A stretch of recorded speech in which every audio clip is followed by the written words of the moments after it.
For decades, India worried about one problem: population explosion. But today, experts are warning about something completely different.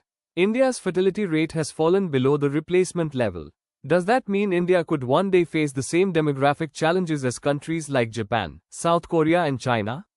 Let's understand. According to recent demographic data, India's total fertility rate, or TFR, has declined to around 1.9 children per woman. The replacement level is approximately 2.1.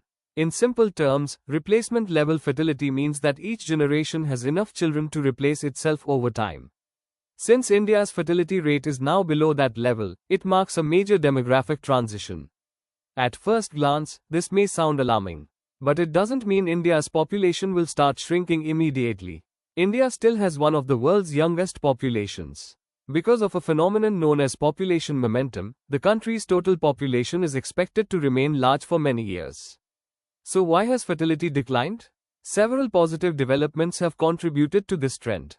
Better education, especially among women, improved healthcare, urbanization, greater access to family planning, and increased participation of women in higher education and employment have all influenced family size.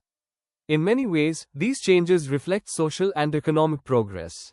And before we continue, if you enjoy important facts about the economy, governance, and current affairs explained in a simple way, make sure to subscribe to the channel. We regularly break down complex topics that are highly useful for UPSC, competitive exams, and general awareness. However, fertility remaining below replacement level for a long period also brings new challenges.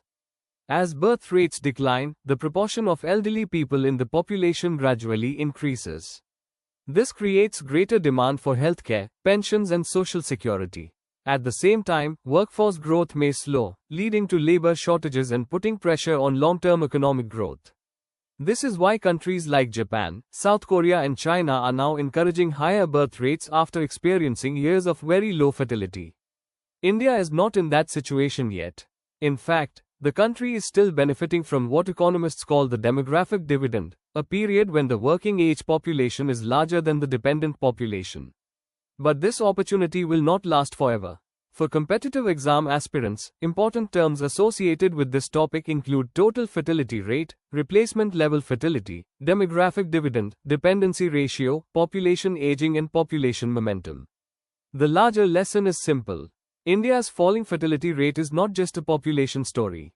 It is a story about the country's future workforce, economic growth, and long-term development.